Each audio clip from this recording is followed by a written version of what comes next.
ये लीजिए कांग्रेस के सकारात्मक रुझाव आने शुरू हो गए। जी हां, जैसे ही कांग्रेस के राष्ट्रीय नेतृत्व ने उत्तराखंड में मिशन 2027 को लेकर गणेश गोदियाल की अगुवाई में एक तरह से नई कांग्रेस गढ़ने की कोशिश शुरू की, उसके तुरंत बाद ही 24 घंटे बीते नहीं कि कांग्रेस के भीतर से जो उत्तराखंड कांग्रेस का अपना खास चरित्र है, जो उत्तराखंड कांग्रेस का डीएनए है, उसके लिहाज से नतीजे आने, रुझान आने शुरू हो चुके हैं। और सबसे पहला रुझान आया है उधम सिंह नगर जिले से,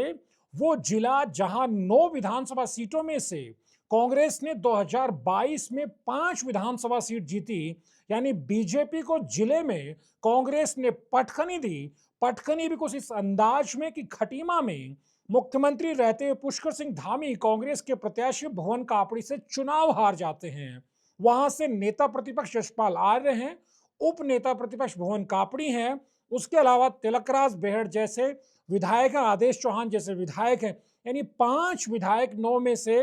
कांग्रेस को उधम सिंह नगर से मिले हैं। और जिस तरह का वहां का सामाजिक ताना बाना है, उस लिहाज से उधम सिंह नगर जिले को हरिद्वार के साथ कांग्रेस 2027 की चुनावी संभावनाओं के लिए खुद के लिए बेहतर मान करके चलती है। लेकिन वहां से उधम सिंह नगर के बेहद कद्दावर नेता तिलकराज बेहड़ ने जिस अंदाज में जिला अध्यक्षों की जो सूची सार्वजनिक हुई है, उसके बाद से हिमांशु गाबा के खिलाफ मोर्चा खोला है। वो बताता है, और उनके बेटे ने कांग्रेस की प्राथमिक सदस्यता से उनके समर्थन में पार्षदों ने जिस तरह से रुद्रपुर में इस्तीफे दे दिए हैं, प्रेस कॉन्फ्रेंस करके बगावत कर दी है, और जो मीडिया में स्थानीय स्तर पर तिलकराज बेहड़ जिस अंदाज में बात कर रहे हैं, दरअसल गणेश गोदियाल को यही समझना पड़ेगा कि ये कांग्रेस का असली डीएनए है, जो किसी भी चुनावी लड़ाई से पहले सामने आकर के घुन की तरह पार्टी को खाता है। और चुनावी शिकस्त इसीलिए 2014 से लगातार उत्तराखंड में कांग्रेस को देखने को मिल रही है। सवाल बड़ा ये है कि हालांकि हरीश रावत को उधम सिंह नगर की तरफ जाना था, वो तिलकराज बेहड़ के घर भी पहुंचते हैं, निश्चित तौर पर मान मनव्वल भी हुई होगी। और जब एक धड़ा राजकुमार ठुकराल से लेकर के हिमांशु गाबा को दोबारा जिला अध्यक्ष बनवाने से लेकर के जब फैसला कर रहा हो, तब हरीश रावत और तिलकराज बेहड़ के बीच में अच्छी छन्ना स्वाभाविक भी है। लेकिन गणेश गोदियाल जो उत्तराखंड कांग्रेस के आप प्रदेश अध्यक्ष हैं, क्या वो समझ पाएंगे कि असल समस्या कांग्रेस की क्या है?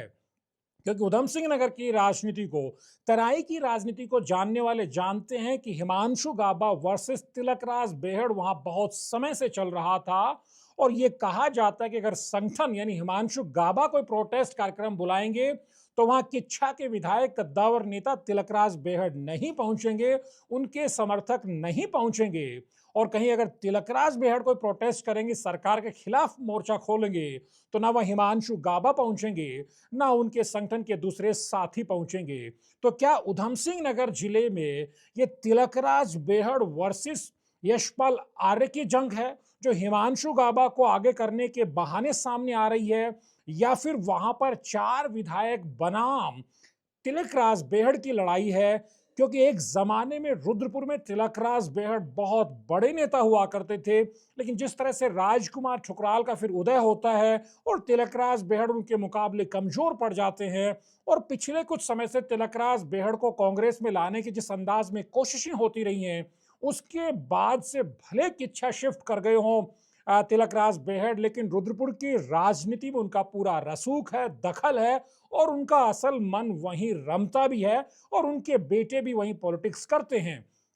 तो क्या रुद्रपुर की सियासत को लेकर के जो रण छिड़ा हुआ है, उसने गणेश गोदियाल को ये मैसेज दे दिया है कि दरअसल उनको कांटों भरा ताज पहनाया गया है? क्योंकि उत्तराखंड में कांग्रेस को कबीलाई कांग्रेस, गुटों में बटी हुई कांग्रेस कहा जाता है। खेमेबाज कांग्रेसी नेता बहुत सारे हैं जो अपने अपने धड़े, अपने अपने कबीलों को लेकर के अपने तरीके से कांग्रेस चलाते हैं। तो क्या गणेश गोदियाल कबीलों में बटी हुई इस कांग्रेस को एकजुट कर पाएंगे, ये बहुत बड़ा, बहुत कठिन टास्क राहुल गांधी, प्रियंका गांधी, मल्लिकार्जुन खड़गे ने गणेश गोदियाल को दिया है। क्योंकि गढ़वाल में जिस अंदाज में प्रीतम सिंह, हरक सिंह रावत, गणेश गोदियाल को जिम्मेदारी मिली है, उसके बाद बीजेपी कॉरिडोर्स में भी लगातार यही चर्चा चल रही है कि कांग्रेस ने गढ़वाल पर फोकस करके बीजेपी को बेचैन करने की कोशिश की है, बीजेपी को रणनीति बदलने को लेकर के मजबूर किया है। तो क्या कुमाऊं में जिस अंदाज में, तराई में जिस अंदाज में जो बिगुल तिलकराज बेहड़ ने फूंक दिया हिमांशु गाबा के खिलाफ,